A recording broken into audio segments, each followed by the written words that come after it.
ونعوذ بالله من شرور أنفسنا وسيئات أعمالنا من يهده الله فلا مضل له ومن يضلل فلا هادي له وأشهد أن لا إله إلا الله وحده لا شريك له وأشهد أن محمدا عبده ورسوله أما بعد فإن خير الحديث كتاب الله وخير الهدي هدي محمد صلى الله عليه وسلم وشر الأمور محدثاتها وكل محدثة بدعة وكل بدعة ضلالة وكل ضلالة في النار.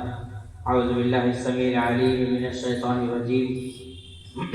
قاف القرآن المجيد بل يعجبوا أن جاءهم منذر منهم فقال الكافرون هذا شيء عجيب أئذا متنا وكنا ترابا ذلك رجع بعيد قد علمنا ما تنقص الأرض منهم وعندنا كتاب حفيظ بل كذبوا بالحق لما جاءهم فهم في أمر مريج. وقال الله تبارك وتعالى في موضع آخر فانكحوا ما طاب لكم من النساء مثنى وثلاث ورباع. وقال النبي الكريم صلى الله عليه وسلم النكاح من سنتي. وقال في حديث آخر فمن رغب عن سنتي فليس مني. تمام قسم کی تعریف توصیف کی بجائے بڑھائے بزرگی خالق کائنات مالک عرش و سما اللہ رب ذوالجلال والکرام کے لیے ہے جو تنہا اس کائنات کا خالق مالک چلانے والا اس کی حفاظت کرنے والا ہے. ہزارہ درود و سلام و تمام انبیاء کرام پر خصوصاً ذات مبارکہ مطہرہ مقدسہ پر جن کا نام اسم گرامی احمد مصطفیٰ محمد مصطفیٰ صلی اللہ علیہ وسلم. محترم حاضرین حاضرات،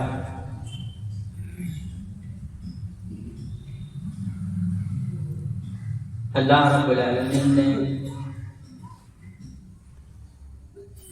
اس دنیا کو آباد رکھنے کے لیے ایک نظام بنایا ہے. یہ نظام نکاح کہلاتا ہے. اللہ رب العالمین نے آدم علیہ السلام اور اس کی بیوی کے ذریعے سے اس دنیا کو آباد کیا. فَكَوْبَتَّ مِنْهُمَا رِجَالًا كَثِيرًا وَنِسَاءً. ہم نے اسی جوڑے کے ذریعے، انہی دو لوگوں کے ذریعے سے بے شمار ولا تعداد مرد و خواتین کو اس دنیا میں پھیلا دیا ہے. اس دنیا کو باقی رکھنے کے لیے ضروری ہے کہ نکاح کیا جائے. اگر نکاح کا سلسلہ بند ہو جائے تو اس دنیا کے سارے انسانوں کو ختم ہونے میں 100-150 سال سے زیادہ نہیں لگیں گے. دین اسلام کے سچے اور فطرت کے عین مطابق ہونے کی ایک دلیل یہ ہے کہ دین اسلام میں نکاح کو گندی نظروں سے نہیں دیکھا گیا، اسے جائز قرار دیا گیا. ابھی میں آگے بتاؤں گا کہ نکاح کے بارے میں قرآن اور احادیث میں کیا کیا باتیں ہیں. دنیا میں دوسرے جتنے بھی مسائل ہیں واللہ عالم، جہاں تک میری جانکاری ہے سبھی مذہب میں جو متقی پرہیزگار لوگ ہیں وہ لوگ نکاح نہیں کرتے. جو متقی پرہیزگار دھارمک لوگ ہیں وہ نکاح نہیں کرتے. دھارمک ہونے کے لیے بنا شادی شدہ کے ہونا ضروری ہے. یوں مان لیا جائے کہ اگر ان مذاہب کے ہر انسان دھارمک ہو جائیں تو 100 سال بعد وہ مذہب ختم ہو جائے گی اس دنیا سے. اگر اس مذہب کے ہر انسان دھارمک ہو جائیں، لیکن دین اس کا مطلب یہ ہوا کہ اس دین میں، اس مذہب میں یہ سسٹم ہے کہ کچھ لوگ دھارمک ہوں اور کچھ لوگ ادھرمی ہوں. کچھ لوگ ان کے اعتبار سے متقی ہوں اور کچھ لوگ غیر متقی بھی ہوں، تبھی وہ قائم رہیں گے، نہیں تو ختم ہو جائیں گے. لیکن دین اسلام میں اللہ رب العالمین نے ایسا کوئی نظام نہیں رکھا. اگر دنیا کا ہر مسلمان شادی شدہ ہو جائے تب بھی اس کے تقوی پر کوئی اثر نہیں پڑے گا. متقی ہونے کے لیے شادی شدہ نہ ہونا یہ شرط نہیں ہے،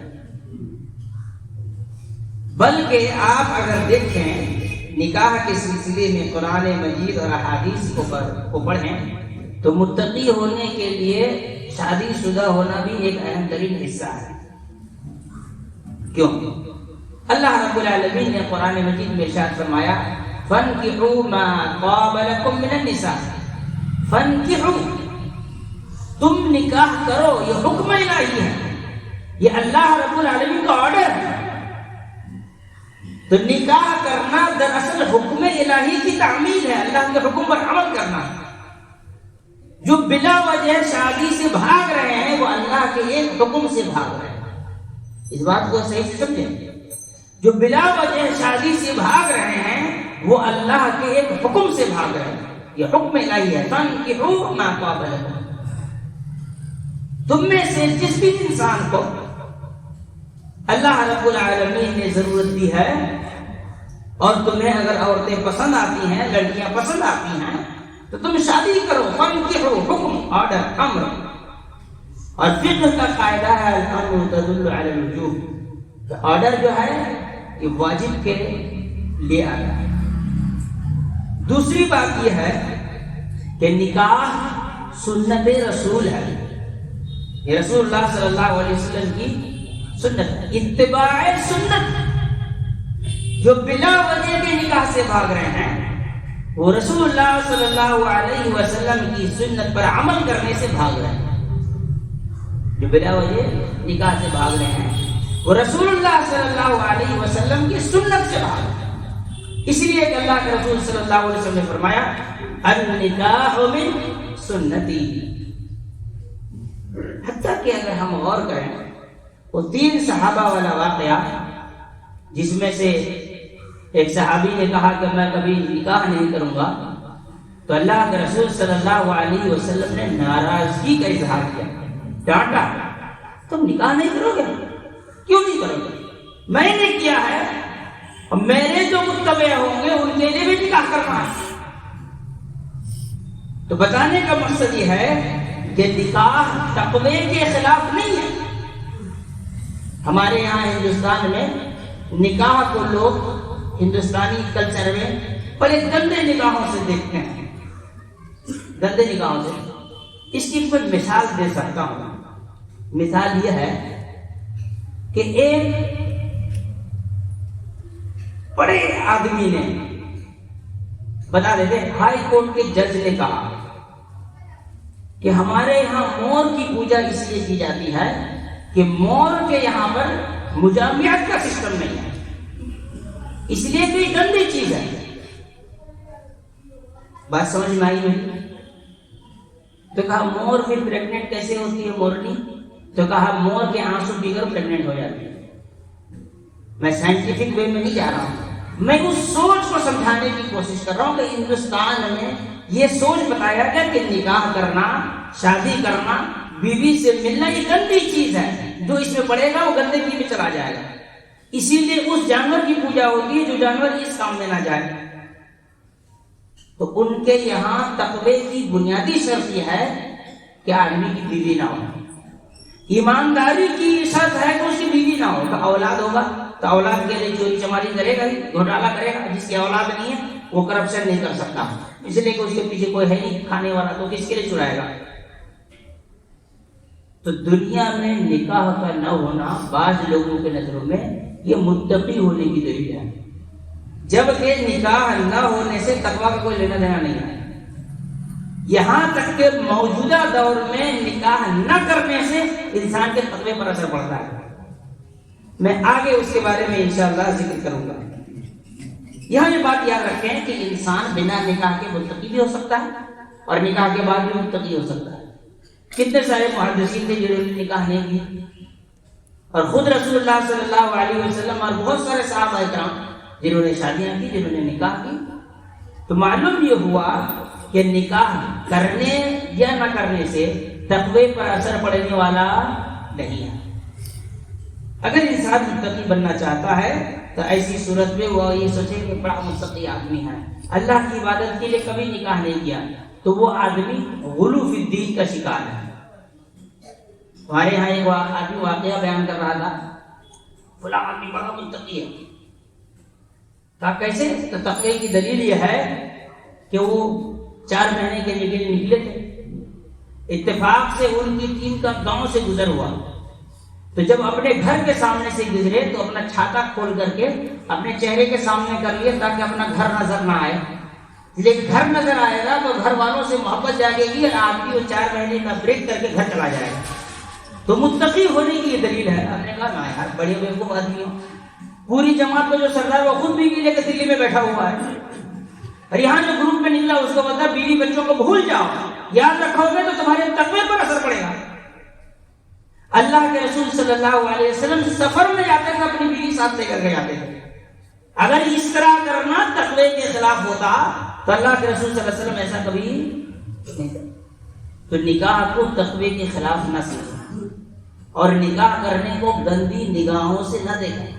اس انسان کی کھوپڑی گندی ہے جو آدمی سوچے کوئی آدمی شادی کر لیا ہے 1 سے 2 کر لے دوسری شادی کیا، اتنا گندا آدمی ہے، تیری کھوپڑی گندی ہے، تمہارا دماغ خراب ہے. وہ گندا نہیں ہے، اس نے حلال طریقے پر کیا ہے تو وہ آدمی متقی اور پرہیزگار انسان ہے. نکاح کے فائدے پر اگر ہم بات کریں تو ایسی صورت میں اللہ تعالیٰ نے قرآن مجید میں فرمایا وَمِنْ آيَاتِهِ أَنْ خَلَقَ لَكُم مِّنْ أَنفُسِكُمْ أَزْوَاجًا لِتَسْكُنُوا إِلَيْهَا وَجَعَلَ بَيْنَكُم مَّوَدَّةً وَرَحْمَةً. بڑی پیاری بات اللہ رب العالمین نے بیان کی. کہا کہ اللہ تعالیٰ کی قدرت کی نشانیوں میں سے ایک یہ ہے کہ اللہ رب العالمین نے تمہارے لیے تمہارے جنس میں سے تمہارے من انفسکم تمہارے ہی جنس میں سے جوڑے بنائے ہیں تاکہ تم سکون حاصل کر سکو. وجعل بینکم مودۃ ورحمہ، اور اللہ نے تمہارے درمیان مودت اور رحمت اور محبت پیدا کر دیا. من انفسکم مانے انسان کا جوڑا اللہ نے انسانوں سے بنایا، بھینس بیل گائے بکریوں سے نہیں بنایا. اللہ نے انسان کا جوڑا کس سے بنایا؟ انسان. من انفسکم تمہیں میں سے کا مطلب تمہاری ہی جیسے مخلوق میں سے. تمہیں میں سے کا مطلب مرد کا مرد سے نہیں ہے کہ تمہیں میں سے مطلب مرد کے لیے مرد اور عورت کے لیے عورت نہیں. تمہیں میں سے مطلب تمہاری ہی جیسے مخلوق. تو مرد ہو تمہاری عورت سے اللہ نے رشتہ بنایا، عورت بھی انسان ہے تم بھی انسان ہے. اس کے 2 بات ہو گئی. پہلی بات اللہ تعالیٰ نے انسان میں ہی انسان کے جوڑے بنائے، انسان میں ہی انسان کے، آدمی میں آدمی کا جوڑا نہیں بنایا، انسان میں انسان کا جوڑا بنایا. دوسرا انسان کے لیے جانوروں کا استعمال حرام ہو گیا، جو کہ آج کل حیوانیت میں چل رہا ہے، اس پر ہم زیادہ گفتگو نہیں کرنا چاہتے. آگے فرمایا لِتَسْكُنُوا إِلَيْهَا، تاکہ اس کے ذریعے سے تمہاری زندگی میں سکون اور اطمینان پیدا ہو، بے چینی و بے قراری کا خاتمہ ہو، تمہاری زندگی سکون سے گزر سکے. اس کا مطلب یہ ہوا کہ اللہ رب العالمین نے نکاح میں انسان کی زندگی کے لیے سکون رکھا ہے. یہ اللہ نے رکھا ہے. کس نے رکھا ہے؟ اللہ نے اس میں سکون رکھا ہے. اب سوال یہ ہے کہ شادی شدہ ہونے کے بعد سکون میں تو کوئی نظر نہیں آ رہا. اس کا مطلب یہ ہے کہ اللہ جیسے نکاح چاہتا تھا ویسے تم کر نہیں رہے، اسی لیے تمہارا سکون نہیں. ورنہ اللہ تعالیٰ نے جیسا نکاح کا مطالبہ تم سے کیا ہے اگر تم کر لو تو تمہاری زندگی میں سکون ہوگا. نہیں ہو رہی تمہاری زندگی میں سکون، اس کا مطلب یہ ہے کہ اللہ نے جس طرح سے تم سے نکاح کا مطالبہ کیا تم نے اس طرح سے نکاح نہیں کیا. کہیں تو گڑبڑ ہے، جہاں طلاق جس کو تلاشنے کی ضرورت ہے. وجعل بینکم مودۃ ورحمہ، اس پر ہم آگے گفتگو کریں گے انشاءاللہ. اس کے بعد دوسرا فائدہ اللہ تعالیٰ رسول اللہ صلی اللہ علیہ وسلم نے فرمایا یا معاشر الشباب، اے نوجوانوں کی جماعت، اے جوانوں کی جماعت، اے بزرگوں کی جماعت نہیں، اے جوانوں کی جماعت. جو جوان ہو تو نکاح کرو. 40 سال والوں کے لیے حدیث نہیں ہے، 40 سال میں کون جوان رہتا ہے. اے جوانوں کی جماعت، من استطاع منکم الباءۃ فلیتزوج، تم میں سے جو بھی، لیکن یہاں ایک بات ہے، من استطاع منکم الباءۃ، بات کا معنی کیا ہوتا ہے؟ یہاں بات کا معنی محدثین نے بتایا کہ اس کا مطلب ہے جو اپنی بیوی کو اگر لائے تو 2 روٹی کھلا سکے. ضرورت پر دوا لا سکیں. یہ نہیں کہ شادی کر لیں گھر جماعت بن کے بیٹھ گیا. تم میں سے جس کے پاس اتنی استطاعت ہے کہ تم جو کھاؤ وہ کھلا سکتے ہو. یہ ایک بڑی الٹی کھوپڑی ہمارے یہاں کہ شادی کر کے لائیں گے تو جو کھاتے ہیں اس سے بہتر کھلائیں گے. اسلام نے مطالبہ کبھی نہیں کہ جو کھاتے اس سے بہتر کھلاؤ. وہ ہوتا بھی نہیں ہے. بیوی گھر میں رہتی ہے تو ہوٹل میں چاٹتے رہتے ہو, ہے نا. کچھ وہ کھا رہے ہو, کہیں وہ کھا رہے ہو, کہیں وہ کھا رہے ہو. تمہاری گھر میں بیوی بیٹھی ہوئی ہے. تم جو کھاتے ہو وہی کھلاؤ. جو تم کھا رہے ہو وہ اگر کھلانے کی تمہارے پاس استعداد ہے تو تم نکالو. جو کھا رہے ہو وہی کھلا سکتے ہو تو تم نکالو. کتنی سمپل سی بات ہے. اس کے بعد آگے کہا فَإِنَّهُ أَغَضُّ لِلْبَصَرِ وَأَحْسَنُ لِلْفَرْجِ, اس لیے کہ اس سے تمہاری نگاہوں کی اور شرمگاہ کی حفاظت ہو جائے گی. تو دو فائدے یہاں ہو گئے, ایک نگاہوں کی حفاظت, ایک شرمگاہ کی حفاظت. اور آیت میں ایک فائدہ کیا ہوا, زندگی میں سکون. تو شادی کے 3 فائدے قرآن اور حدیث میں موجود. فَمَن لَّمْ يَسْتَطِعْ فَعَلَيْهِ بِالصَّوْمِ, لیکن جو آدمی اس استطاعت کو نہیں پہنچتا کہ جو کھائے وہی کھلائے, جو پہنے وہی پہنائے, تو ایسی صورت میں اسے چاہیے کہ وہ روزہ رکھے. وہ کیا کرے؟ شادی تو نہیں کر رہی لیکن روزہ بھی کوئی نہیں رکھ رہا ہے. شادی تو کر رہی ہے لیکن روزہ بھی کوئی نہیں رکھ رہا ہے. مجھ سے جب کوئی کہتا ہے کہ دیکھیے میرے گھر والے تیار نہیں ہو رہے, چھوٹا بچہ کیا شادی کرے گا, تو میں کہتا ہوں روزہ رکھو. اتنا روزہ رکھو تمہارے ماں باپ کو ترس آئے تم پر, تمہاری جلدی شادی ہو جائے گی. روزہ رکھو. لیکن اس کے لیے بھی تیار نہیں ہے. تو کچھ غلطی باپ ماں کی بھی ہے, کچھ غلطی بچوں کی بھی ہے. تو کھانا بہت ضروری نہیں ہے. رکھو نا 2 مہینہ کم سے کم سو میں داؤد بھی رکھو. ایک دن چھوڑ چھوڑ کر روزہ رکھو 2 مہینہ. تیسرے مہینے تمہارے والدین نے رشتہ پکا نہیں کیا تو آ کے مجھ کو پکڑنا. رکھو تم روزہ. یہ نبی کی سنت ہے, یہ حکم رسول ہے. اگر تمہارے گھر میں ساری چیزیں فراوانی کے ساتھ ہیں جتنی شریعت نے مطالبہ کیا, وہ خوابوں کے محل کی بات میں نہیں کر رہا. وہ خوابوں کا محل کبھی زندگی میں پورا ہونے والا نہیں ہے. تمہاری جوانی چلی جائے گی, خوابوں کا محل 60-70 سال کے عمر میں رہنے والا ہے. تو میں جو بتا رہا ہوں وہ یہ ہے کہ فَمَن لَّمْ يَسْتَطِعْ فَعَلَيْهِ بِالصَّوْمِ, روزہ رکھے. روزے کا اہتمام کیوں؟ فَإِنَّهُ لَهُ وِجَاءٌ, اس لیے کہ اس روزے کی وجہ سے اللہ تعالیٰ اس کی شہوتوں کو کاٹ دے گا. روزہ رکھے گا تو شہوتوں پر کنٹرول ہوگا, نگاہوں پر کنٹرول ہوگا.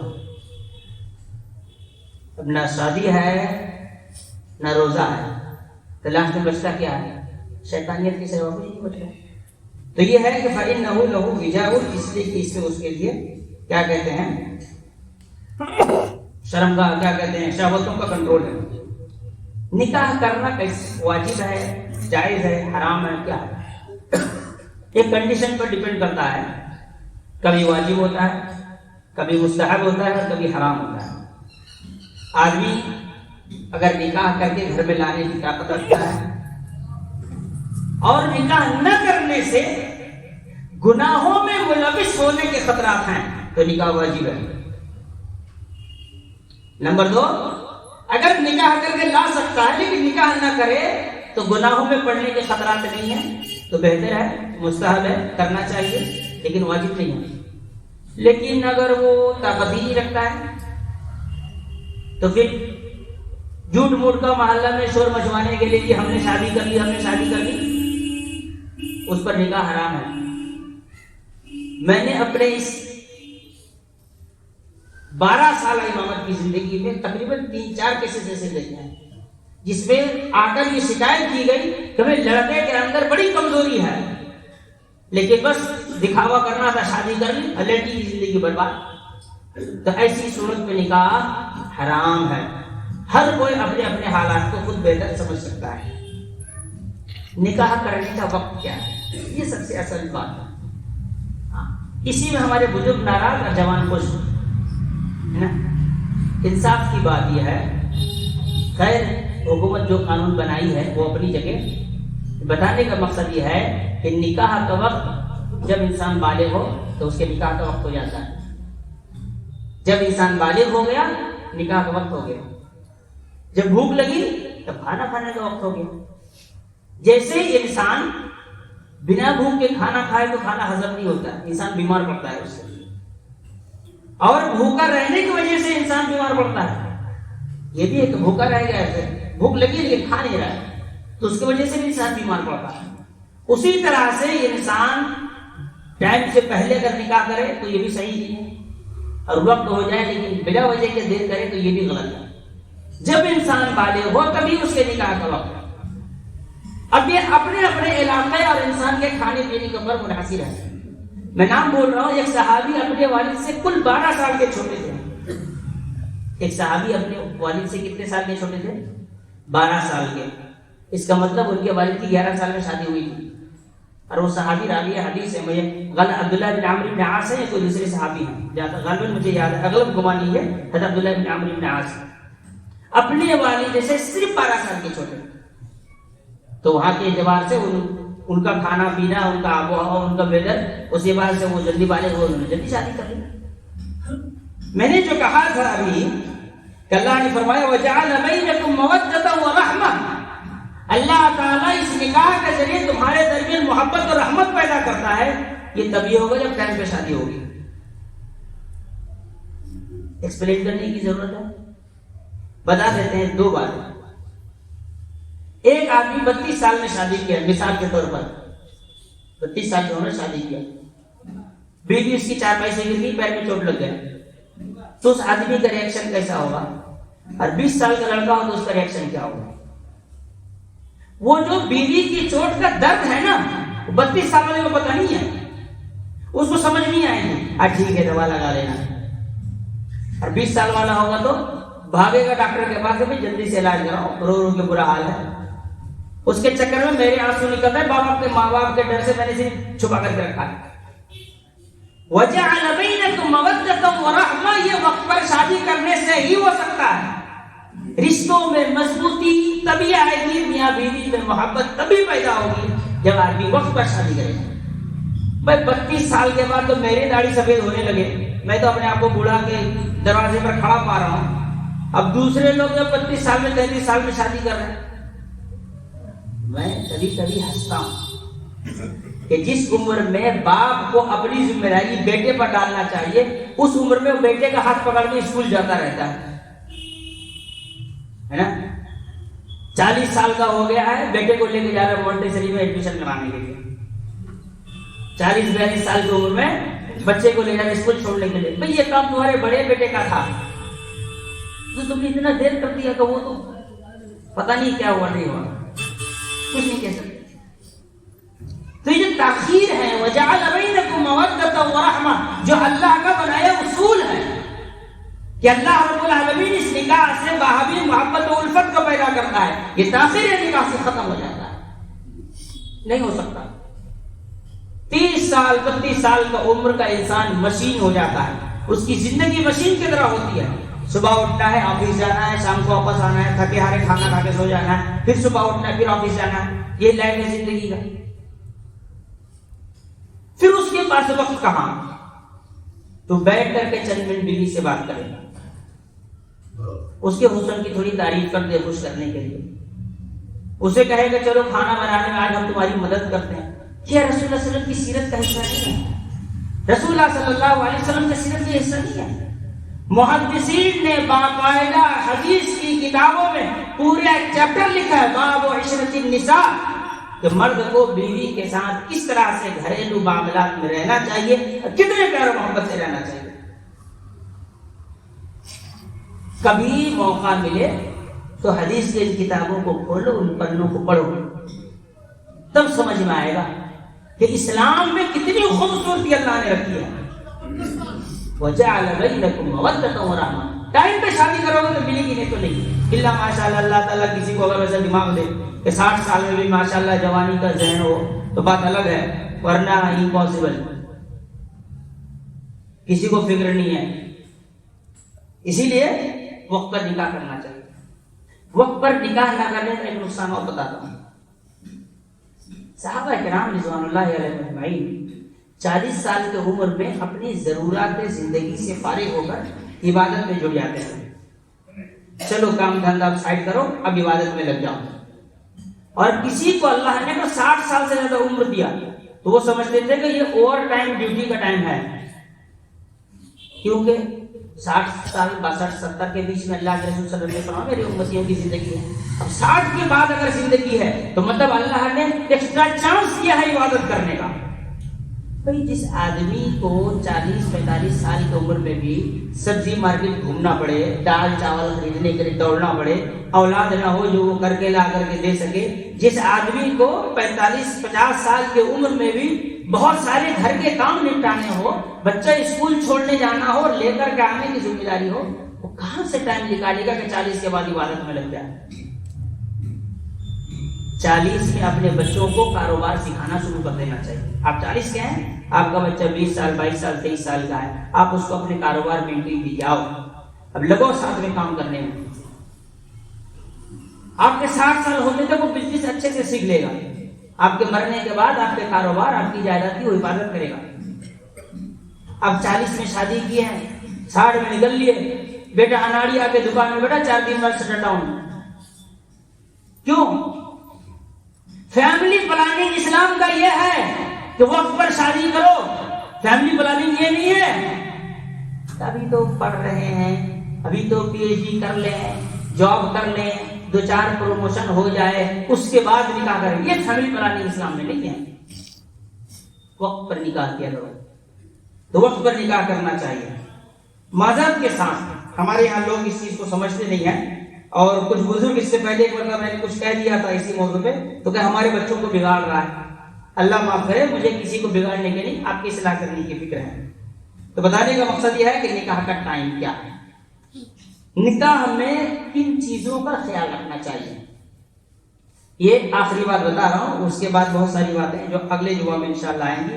پھر رسم و رواج ہیں اور منگنی ہیں اور دنیا بھر کی جو غلاظتیں بھری ہوئی ہیں اس پر انشاءاللہ ہم اگلے جمعہ گفتگو کریں گے.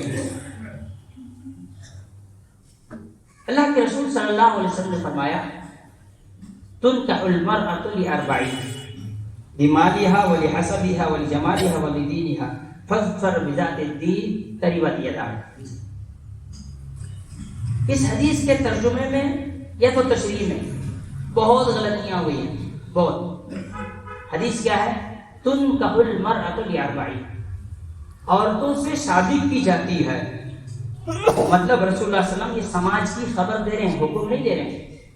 ہمارے یہاں لوگ کوئی شریعت میں ہے نا 4 چیز دیکھنا چاہیے. بیوقوف 4 چیز دیکھنا نہیں چاہیے. کہا گیا لوگ 4 چیز کا خیال رکھتے ہیں، لوگ 4 چیز دیکھا کرتے ہیں. یہ خبر ہے، ایک نیوز ہے، حالات ایسے ہیں. یہ نہیں کہا گیا تم 4 چیزوں کو دیکھو.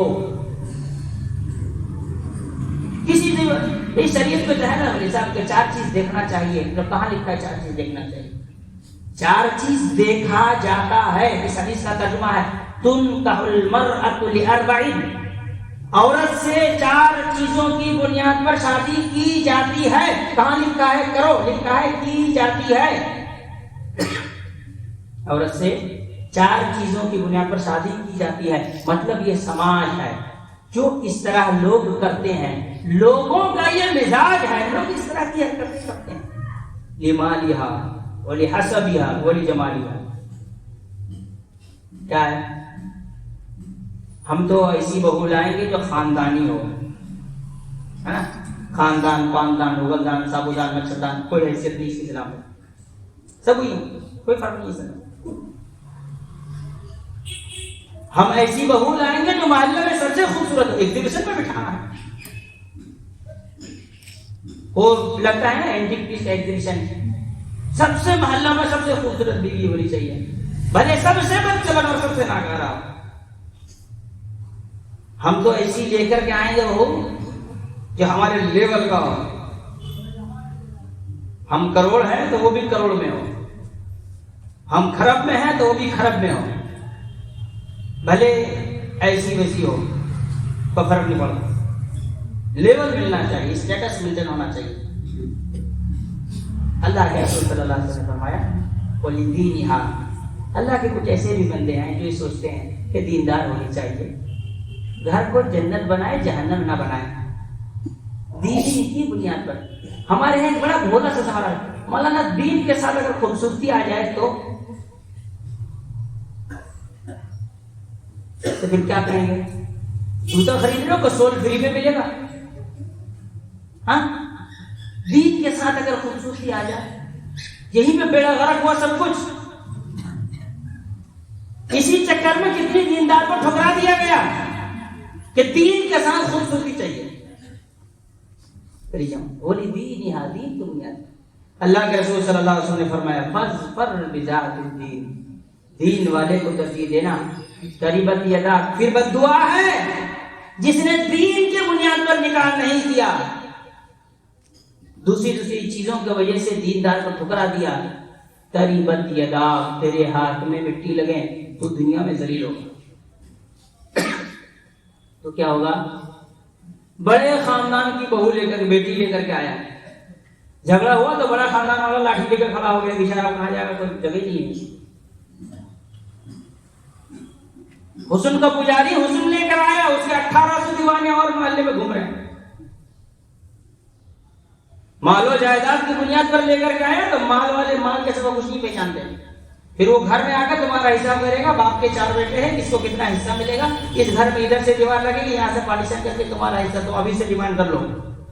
بیٹا کو آگے بیوی سمجھا رہی ہے، ابھی سے مانگ لو باپ سے، پتا نہیں تمہارے باپ کسی اور کے نام پہ کر دے. یہی ہو رہا ہے، یہی ہو رہا ہے سماج میں، یہی ہوگا.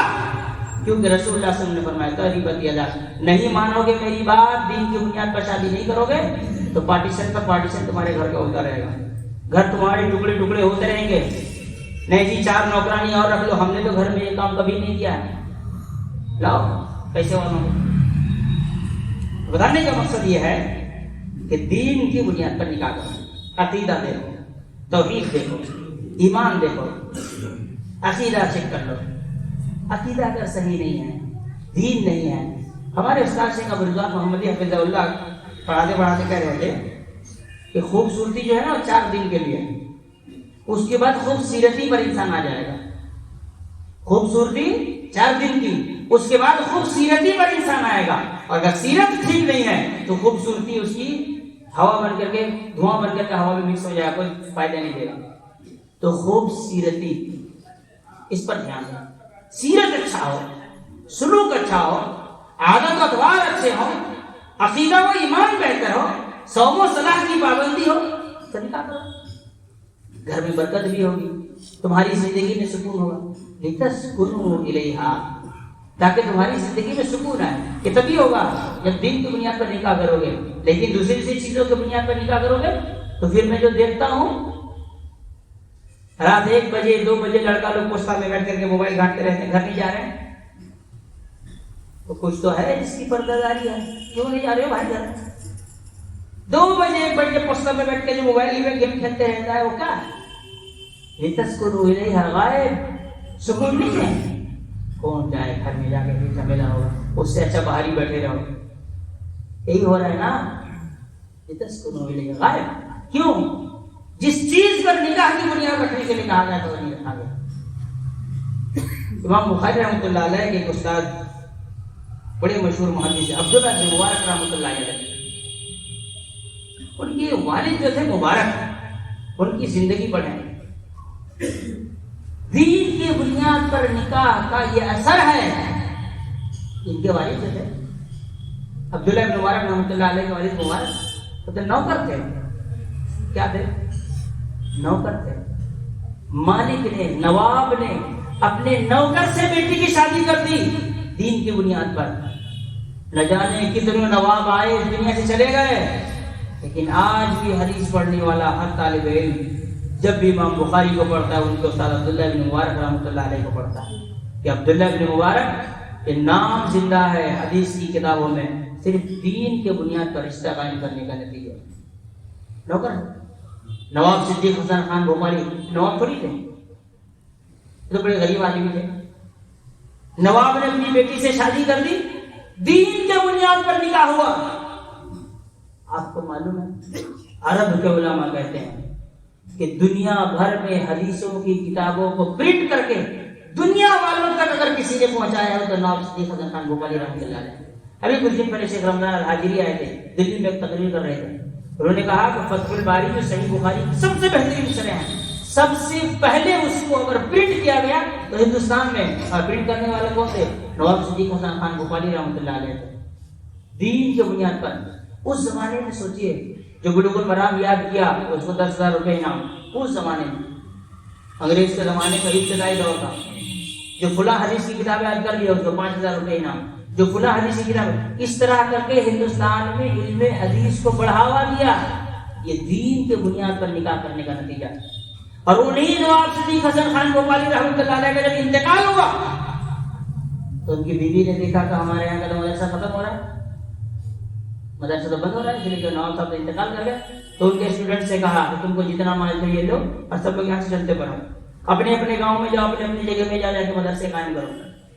اللہ اکبر۔ مولانا عبد الحمید رحمانی رحمۃ اللہ علیہ بتاتے تھے کہ ایک آدمی تھا نواب صدیق حسن بھوپالی رحمۃ اللہ علیہ کا اسٹوڈنٹ، اس نے کہا کہ مجھے آپ کی مدینہ میں جو زمین ہے وہ چاہیے۔ سوچیے رہتے ہندوستان میں زمین ساتھی مدینہ میں، کاٹی کے جولے لو، وہ جا کر کے مدینہ میں ایک علم حدیث کے لیے مدرسہ قائم کیا، ایک مدرسہ۔ اب آپ بتاتا ہوں آپ کو تاریخ، بات زیادہ ہو گئی ہے معذرت کے ساتھ، 1 منٹ اور۔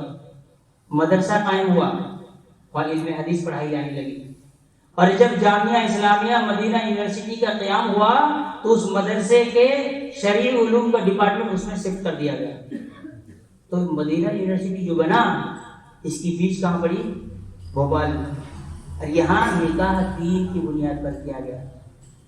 تو اس کی برکتیں بڑی ہیں، آپ کو نہیں معلوم آپ دین کی بنیاد پر نکاح کر کے مر کے کہاں چلے جائیں گے، اور آپ کے لیے اللہ رب العالمین نیکیوں کا جو ایک بینک اکاؤنٹ کھول دے گا، اور آنے والی نسلیں آپ کے لیے نیکیوں کے کتنے سارے سامان مہیا کریں گے، آپ اس کا اندازہ بھی نہیں کر سکتے۔ اس لیے چاہیے کہ نکاح کرتے وقت دین کو سب سے پہلے سامنے رکھیں۔